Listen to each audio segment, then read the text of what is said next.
taking a peek at the uConnect 5 screen inside of the Ram 1500.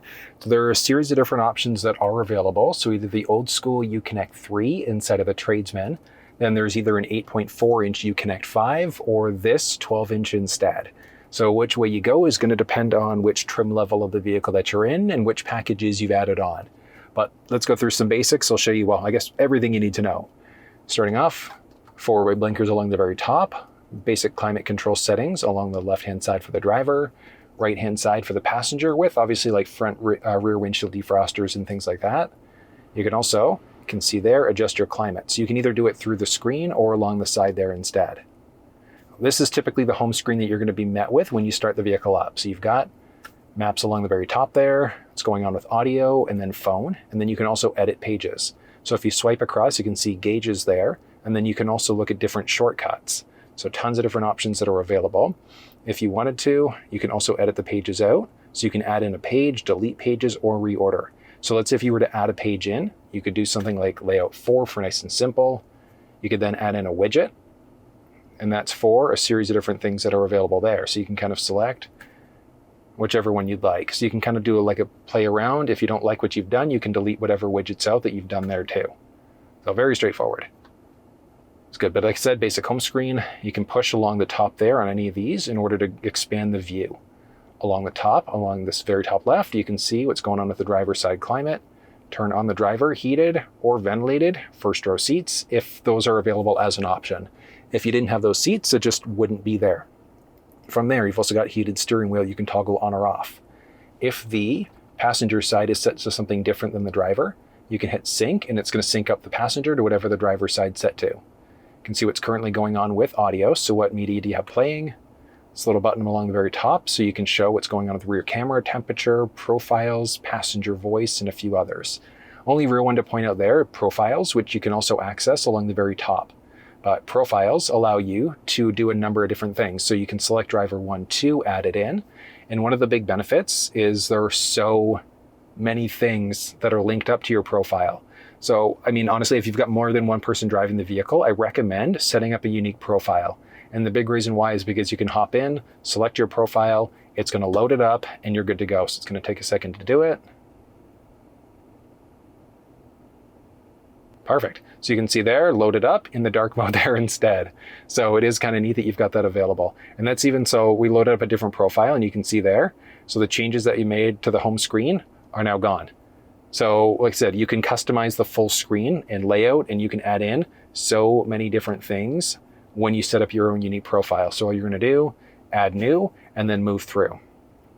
There's a valet mode, and when you use valet mode, it's essentially going to lock the screen out, so valets and other people just can't look through the vehicle itself or the uConnect 5 screen itself. There's an Alexa hot button along the very top. Hopping back home, next up, actually let's go through. Let's kind of go page by page along the very bottom. So starting off with media, you've got AM, FM, SiriusXM, and a few others. If you actually look at sources along the top, you can see everything. So if you had a USB stick with MP3s, you'd be able to use that as an available option in all of these others, even like an old school like aux cable. Pretty cool. Now playing, you can see what's currently playing there. So if you go back to FM, you can see what's going on. Along the bottom, you could go to a station that way if you want. You can also use the voice command prompt on the steering wheel in order to be able to activate your assistant there. So you'd be able to change songs, radio stations, navigate using your voice, and a few other things. SiriusXM gives you a few other options. So when a song or artist are playing, you can hit this notification icon to have it remember the song or the artist. So if that song comes on or the artist starts playing, it can let you know. And very similar to what we saw to FM, so you can search for addresses that way, or stations that way, I should say. You can also, along the bottom, type in a station instead. Very straightforward. Now, whether you're on AM, FM, SiriusXM, if you wanted to save a preset, tune to whatever station you want, and on any of these preset pages, you can just hold, and it saves it that simply. You can jump into all presets to see everything that's available. You can increase the number of max preset pages that are available there too. Pushing X brings you back home to this space. Different options for browse. So if you're new to an area, you're not sure what stations are available, you can go browse for all stations, or you can look at all of your saved presets. If you save stations you don't like, you can just hit delete in order to get rid of them. Looking at volume, you've got the flexibility of adjusting out the audio levels for each individual setting. There's surround mode, which you can toggle off, and then on for like that more immersive audio experience. But the big one under audio settings, that is really high up. So bass, I usually recommend cranking by 3, and treble dropping by like 2 to 3. That generally gives pretty good audio. Then you can adjust the balance and fade out if you want to along the very bottom. Auto play when devices are connected. So do you want USB auto playing or auto on for the radio? Moving back home there brings you back to the media page, and then climate settings. So you've got all of your climate settings along the outside there for driver passenger, but some different ones there. So do you want it going to windshield face feet combination? Do you want heated ventilated first row seats going down there? Heated steering wheel? Toggle on max air conditioning, front defroster, rear defroster, etc. Along the bottom there again, moving into navigation. All right, so factory navigation is going to be available inside of the screen, and like realistically, you could still hook up through iPhones if you wanted to use Google Maps, Apple Maps, or Waze, or Android devices if you wanted to use Google Maps instead, so that is available. You can search by point of interest icons, GPS coordinates. You can just randomly start typing in an address. Actually, let's search for something Canadian of me. Perfect. So Tim Hortons, you've got a series of options available. Just going to pick one, and then you can drive, or if you push this, you can add it to a favorite, use it as a starting point. So if you know how to get to the Tim Hortons, but then you're adding another destination, you can use that as a starting point instead. You can see what's around. Where did you go? There we go. Pressing there, you can see more information, or hit drive. And when you hit drive, it gives you a few different options for routes. So you can select whatever route you want to take. Once you figured out which one you want to take, you're just going to hit drive, and there you go. This is how you get there. Options along the very bottom right side. You could see route overview. Jumping in, you could see alternative routes, turn-by-turn directions, and things like that. Or hopping into settings. You will arrive at your destination at 2:28 p.m. Oh, thank you. You can map view, look at routing, and see some more advanced options. So privacy about information. So nothing too crazy there. Moving back out. You could click out, pinch to zoom if you wanted to. You could recenter yourself or end route along the very bottom. So you can either resume or just end the route instead. So straightforward. I just love factory navigation inside of this. Super responsive here, which is great. Recenter, straightforward. Along the very bottom side, you can change the heading that you're using. So whether that's 2D, 3D, etc. Mute out notifications so that strictly alerts, nothing happens, and then you get full voice there too. And back home, you can search for addresses, add in home, work information, recents, and things like that. So one of the big benefits of adding in like a home or a work address, you can push the voice command prompt on the steering wheel, say navigate home, navigate to work, etc. And it'll navigate to whatever you've set up as your home or work address there. Next up, adding in a phone. So you can see there, no phones are currently connected. So do you want to pair a phone? Yes, let's do that. Starting off, going to look on the iPhone side of things, and you've got uConnect. You've got the flexibility to change the uConnect name, but I'll show you how to do that in just a minute. Pin numbers match up, so yes and pair. Do I want to allow contacts and favorites to sync up? I'm going to say no to that one. Do I want to use CarPlay? So yeah, sure, let's use CarPlay because it is wireless inside of uConnect 5. Okay, and then it should take a second there. Sometimes that happens. There we go, perfect. Sometimes you have to push the CarPlay button in order to launch in, but look at that. Beautiful. Super responsive, which is great. Now, a few things. Along the very bottom tray, you can see a few things. So you can push this to get to your icon view. You've got current time, which map was open last, which radio or music application was opened, and which miscellaneous application was open last. So let's say if you were, I don't know, let's go through. Using Apple Maps, you can drag around, but there's no pinch to zoom. You can go in and out that way, change up your headings, etc. Search for addresses, look at previous destinations. If you go back home, you could jump into Google Maps, and it's the same idea. So no pinch to zoom, but you could zoom in and out this way. Hitting done, search for addresses, previous destinations. You can go route options, change your colors around and things like that. So avoiding things like highways, toll roads, ferries, etc. Pushing back home, you could then jump into Waze instead, which changes that button. Same idea, responsive. You can notify if there's something that's available there, like road hazards, things like that. If you're a Waze user, you know what button that does. You can search for addresses or hop back home. YouTube music works, podcasts work, audiobooks, Hoopla is a library app, so certain things will work directly through this screen, which is nice. It's good. Now, if you were home and there, you could push the CarPlay button or push CarPlay to either launch the uConnect phone or the device manager. So you can hop back into the screen, and then if you wanted to reconnect to Bluetooth audio or streaming that way instead. Hopping back into CarPlay, and one nice thing about the CarPlay side, if you jump into your general settings, CarPlay, going to look at, I think it was this uConnect, you can turn it off, forget the car, or customize. So let's say if you're a bigger fan of having your podcast at the top, and you want your audiobooks up there as well, you could do it, or you could delete it instead. So you hit remove, delete, remove, and that removes it from the vehicle completely. It's saved along the bottom, so you could technically add them back in, but if you've done too much, you don't like what you've done, you can reset and bring it back to a factory default instead, and you're set to go. Like I said, you can push down there, device manager to jump back to this page if you wanted to reconnect. So you're essentially disconnecting CarPlay to reconnect to your just over Bluetooth instead. So you could either be connected to Bluetooth for your phone calls and music or CarPlay. CarPlay, you can still use your phone for music and phone calls and things like that, but they essentially run off of different connections. But that's how you set up an iPhone inside of uConnect 5. Next up, setting up an Android is the exact same process. So assuming that you weren't on this screen, you could hit phone, press again in order to go to device manager, and that brings you to this screen instead. You can add in a device, or let's say if this one you wanted to go through, you can enable the phone or disable, enable Bluetooth, go to charge only mode and things like that. But we want to add in a device. Looking through, and you're looking for that same uConnect. Pins match up. Do I want to connect Android Auto? Yes, I do. Allow contacts to sync up? No. Messages, same idea. So what's happening is it's going through and it's activating Android Auto for us right now. So let's continue through.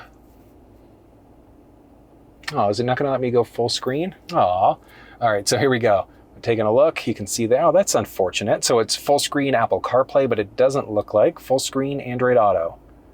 That's unfortunate. Really wish that was full screen instead, but yeah, here nor there. At least you've got Android Auto support inside of this thing. But very similar to the iPhone side, you can see there, you've got a few buttons along the very bottom. So you could activate your Google Assistant that way if you want to, or you can also do a longer press and hold if you wanted to activate the Google Assistant instead. And that's the same thing on the iPhone side of things.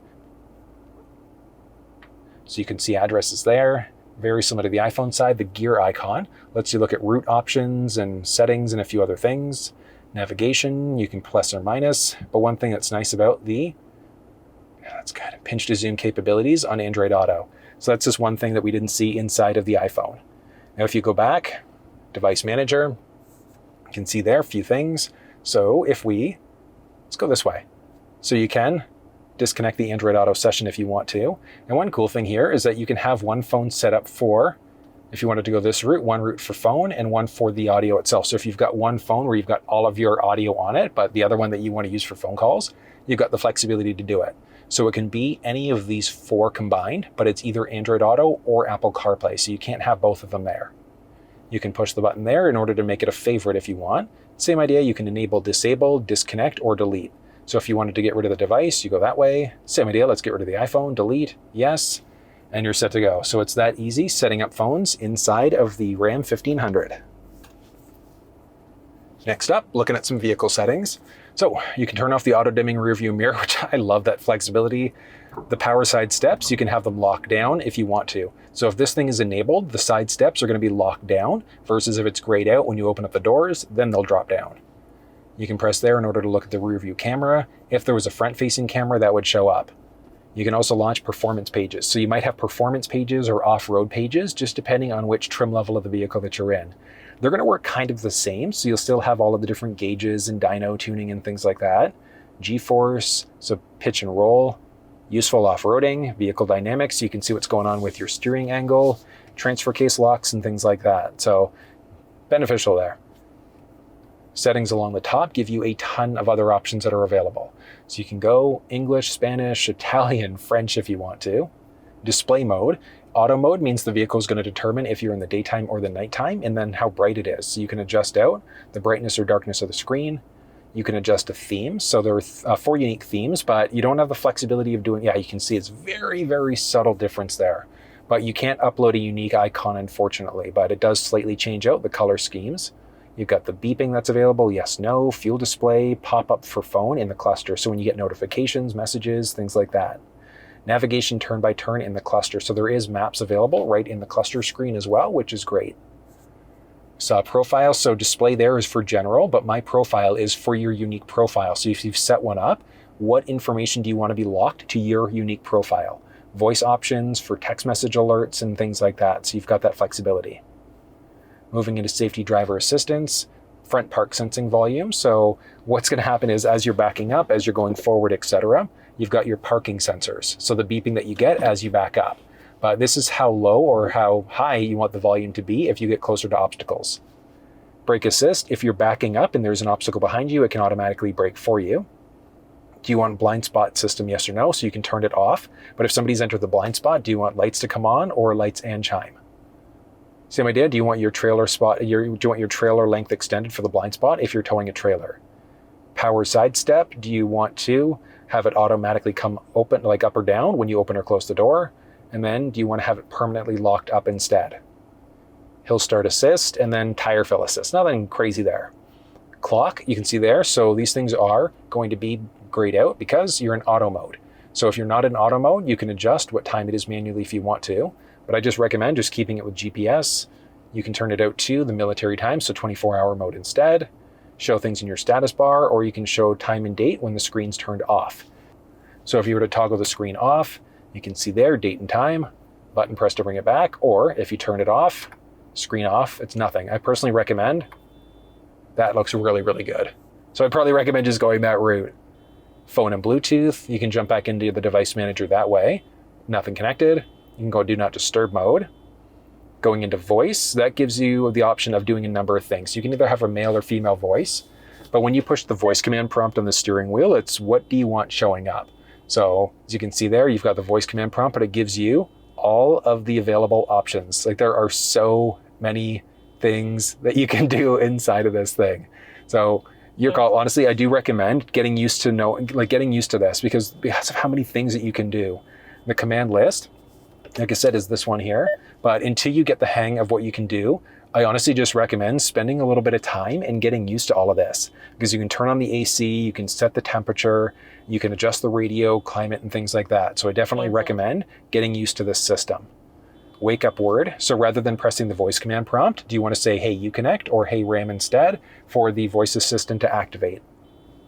Options for navigation. So there are a series of different options for that, for nav, like which information do you want showing up? Nothing crazy there. What type of map view do you want? Like auto zoom as you get closer to your end destination. Is it zooming in or out for you, etc.?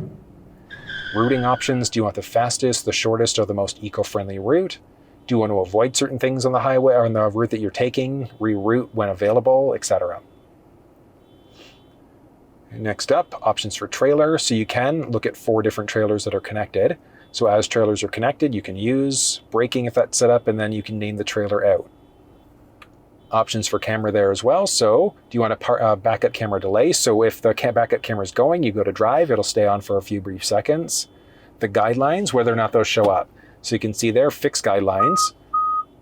Rear cross traffic alert. So you saw there a car was coming up behind us. But as the wheels rotated, nothing's happening with the actual guidelines themselves there. But if you go to the active guidelines and go to reverse, the active guidelines are rotating now. So it's going to let you know which way you can expect the truck to go as you back up. Mirrors and wipers. Do you want your side view mirrors to tilt when you turn the vehicle into reverse? Do you want rain sensing wipers? And then do you want your headlamps with your wipers there as well? Headlight delay. When you go to lock the vehicle, do the lamps stay on for 30 seconds? Do they turn off? Or do they stay on for up to 90 seconds there? Headlight illumination. So later on at night, as you're approaching with the fob on you, do you want the headlights to come on? Auto dimming high beams. So what that means is with this setting turned on, if the high beams are on, if the vehicle senses somebody's oncoming, it's automatically going to dim them and then bring them right back up to the maximum brightness. Flash lights. So when you go to lock the vehicle, do you want your lamps to flash for you there? Auto brake when the vehicle's stopped, braking service available. And then a series of options for locking. So when you go to lock the doors, do you want nothing to happen, or do you want to have a little beep letting you know that you've actually locked? Yes, no. Do you want the horn to sound when you remote start? The other one here is passive entry. So as long as you've got the key fob on you, you don't actually have to press the unlock button on the fob. You can just slide your hand in the door handle to get inside. Seats and comfort, easy exit and entry seat. So what that means is when the vehicle's off, it's going to lower the seat and back it up for you to be able to get in and out a little bit easier. Auto comfort, do you want the vehicle to determine what the cabin temperature should be with remote starts, all starts, or do you want the vehicle to never determine what the cabin temperature should be? Series of options for key off. So the big one there is going to be headlight delay. So again, we saw that one in a few other sections, but when you go to lock the vehicle, how long do the headlamps stay on for? Audio options, which we saw earlier, so you can adjust all of your different volumes and things like that. See what available notifications are there. SiriusXM, you can block explicit content. See what software updates are available. Over Wi-Fi, definitely recommend, and connect to a Wi-Fi network at home. It's a big benefit there. It's going to automatically download the updates as they're available. System information, and then the other one is going to be reset. So if your radio's giving you issues, you can reset that. If you're selling your vehicle, you can return it to a factory default. If you want to reset all of your performance values because you've took it on the track and you want to just recenter everything out, you've got that flexibility, which is kind of cool. Then there's a little app tray along the very bottom, and the app tray, when you jump in there, gives you either favorites or all. So favorites are one that you've saved, so things like performance pages. If you wanted to hop back in there, you could. But hopping back into apps, you can go to all, and you can star out any of this information. So whether that's phone, vehicle, so let's say if you wanted to have a hot button press to get to your rear view camera, you could do that. And what else would be useful? Phone, comfort, yeah, driver heat and ventilated, perfect. Now if you go to favorites, the other two that we've added in, so you can see there, so rear view camera, you can press there in order to get to it, or you can like driver ventilated seats instead. So you've got that flexibility, which is kind of cool. So whether it's on, yay, nay, and then which level is it at? So yeah, you could do it there, but you've got the flexibility through the apps to either have it start out, so you can go to favorites, or you can get rid of it from favorites instead. Like I said, you can push any of these in order to get inside, which is good. You can take a snapshot on some of these things as well, but I know that's quite a lot of information, but that's everything that's important that you need to know about the uConnect 5 screen inside of the Ram 1500.